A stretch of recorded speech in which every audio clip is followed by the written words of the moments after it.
Notre invité du jour s'appelle Uriel Feinerman. Si vous avez envie d'avoir une formation pour être guide en Pologne sur les traces de notre peuple, qui a été exterminé dans les camps de concentration, vous pouvez suivre cette émission, vous en saurez peut-être un peu plus. C'est parti. Israël, comment ça marche ? Vous allez adorer comprendre Israël. Uriel Feinerman, bonjour. Bonjour Cathy. Alors, vous êtes là pour nous expliquer qu'est-ce que c'est que cette formation de guide pour la Pologne qui existe déjà depuis plus de 30 ans. Oui, alors il y a énormément, je dirais qu'il y a à peu près 50 000, 60 000 Israéliens qui vont visiter la Pologne chaque année. Donc il y a besoin de guides et donc il faut les former, ces guides. Il y a deux sortes de possibilités, je dirais, pour ceux qui veulent guider des Israéliens, des écoles israéliennes, et pour ceux qui veulent guider les écoles françaises ou les touristes juifs de France ou de l'étranger. Ou des adultes français, c'est pareil. Exactement, voilà. Pour ceux qui veulent guider les Israéliens, le stage de formation, il n'est pas facile, il est long, ça prend 1 an. Pendant à peu près 7 mois, 8 mois, une journée par semaine, on étudie par exemple à Yad Vashem. Bien sûr, tous les cours sont en hébreu. Et ensuite, en été, on part pendant 2 semaines sur place. C'est un stage de formation sur place pour connaître les sites. Ça, d'accord. C'est le stage de formation le stage le plus professionnel. Le plus approfondi, le plus professionnel. Alors, juste pour préciser, ces formations ont été mises en place par le ministère de l'Éducation israélienne. Oui, c'est-à-dire l'initiative a commencé d'en bas en fait, par des mouvements de jeunesse et aussi par des professeurs d'école.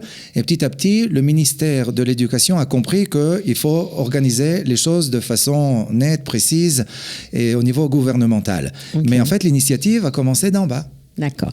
Alors, si on veut suivre ce cours très approfondi, on fait comment ? On s'adresse à qui ? Il faut s'adresser à Yad Vashem, en fait, 1 fois par semaine.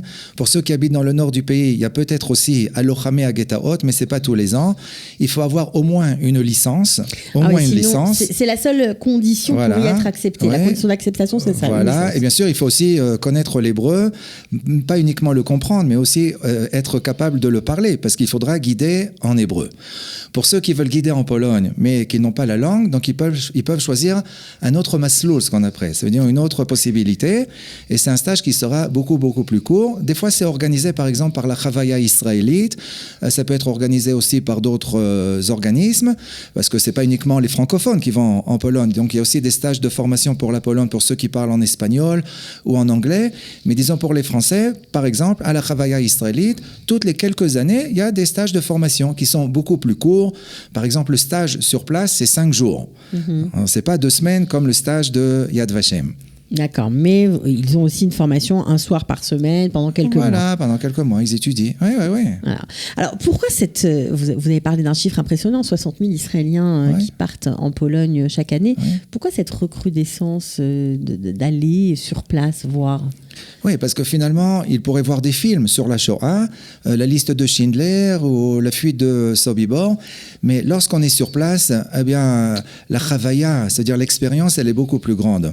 Comme dans la Haggadah de Pessah, on dit Chayav Adam lirot et atzmo keilu yatsa mimitzrayim, que chaque personne doit se considérer comme s'il était sorti d'Égypte.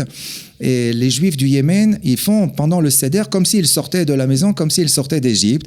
Eh bien, la même chose, ça veut dire qu'être sur place, on arrive à s'imaginer beaucoup plus comment les choses se sont déroulées. C'est pas que les nazis sont encore là-bas, ils n'y sont plus, mais le fait les arbres ont poussé sur les charniers, il y a plus vraiment, c'est plus comme avant, c'est différent. Mais quand on fait le parcours qu'ils ont fait, la descente, bien sûr, sans exagérer, mais où se passait la descente des trains, où était la sélection, et ensuite de continuer par-ci, de continuer par-là, et l'impression est de faire le parcours que les Juifs ont fait il y a à peu près 80 ans. Et donc l'expérience, elle est très très grande. Je ne dis pas que c'est obligatoire, on n'est pas obligé d'aller en Pologne. Mais il y a des écoles israéliennes qui considèrent que non, il ne faut pas envoyer les enfants là-bas. Parce qu'à la vérité, il vaudrait mieux aller en Pologne à l'âge de, disons, après l'armée, ou pendant l'armée, ou après l'armée, lorsqu'on comprend les choses, on comprend la vie d'une autre façon, d'une façon différente. Okay, voilà. Vous pensez que c'est plus bénéfique lorsqu'on est un peu plus âgé ? Exactement, ça, il n'y a aucun doute. Alors pourquoi, finalement, il y a quand même 25 000 écoliers israéliens qui y vont à l'âge de 17 ans ? Parce que le ministère de l'Éducation considère qu'ensuite, ils ne le feront pas. Ça veut dire qu'il y aura peut-être quelques-uns qui le feront, mais la plupart, non. Donc, il vaut mieux quand même le faire à cette époque-là, mais sont préparés, les élèves. C'est pas qu'ils montent dans l'avion sans savoir ce qui va se passer. Et de savoir, par exemple, que la Pologne, ça n'est pas uniquement la Shoah. Voyager en Pologne uniquement pour voir les sites de la Shoah, moi, je suis contre. Je suis contre les voyages d'une journée, par exemple. Prendre l'avion de Paris, descendre à Cracovie, d'aller tout de suite à Auschwitz, de faire la journée là-bas, de retourner à l'aéroport de Cracovie, de ne pas dormir une journée en Pologne et d'être de retour à Paris, moi, je suis contre. Ça veut dire qu'il y a besoin quand même d'un certain processus. Et surtout que si on veut comprendre qu'il y a quelque chose, qu'il y a un monde qui a disparu, alors il faut le connaître, ce monde, le monde juif. C'est pas uniquement la Shoah, la Pologne. C'est aussi les sites qui racontent l'histoire de 800 années d'existence juive depuis le Moyen-Âge jusqu'au le début de la Shoah. Si on veut comprendre qu'il y a un monde qui a disparu, c'est obligatoire d'aller visiter des anciens cimetières ou alors les anciennes synagogues. Et après, lorsqu'on arrive dans les camps de concentration, on comprend qu'il y a quelque chose qui a disparu. Si on va directement dans les camps de concentration, alors qu'est-ce qui a disparu? On ne sait même pas ce qu'il y avait au niveau de la vie juive en Pologne et en Europe auparavant. Alors, vous comprenez en écoutant parler que notre ami Auriel est un passionné. Alors, s'il parle aujourd'hui de la formation des guides, c'est qu'il est formateur, c'est que lui-même forme les guides qui vont partir en Pologne depuis environ une vingtaine d'années.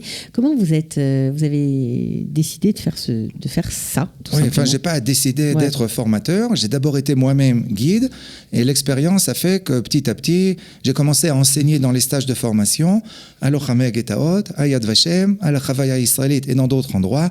Je suis pas le seul à faire la formation. Alors bien sûr, ça c'est sûr. Il y en a d'autres. On est nombreux.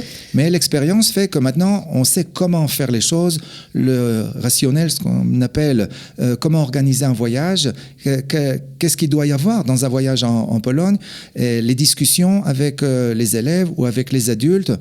Je dirais que pour les adultes, ce qui est important pour beaucoup d'entre eux, c'est mieux comprendre aussi leur histoire familiale. Bon, c'est pas que tout le monde a ses origines là-bas, mais en tout cas pour ceux qui ont leurs origines là-bas, ils arrivent à mieux se comprendre. Où est-ce que leurs grands-parents ou arrière-grands-parents ont vécu?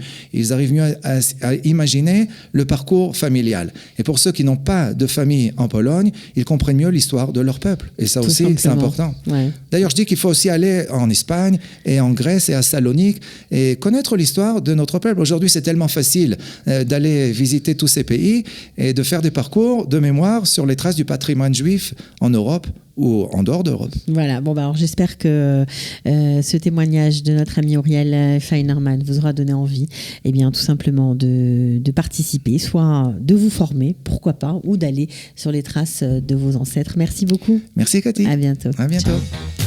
Israël, comment ça marche? Vous allez adorer comprendre Israël.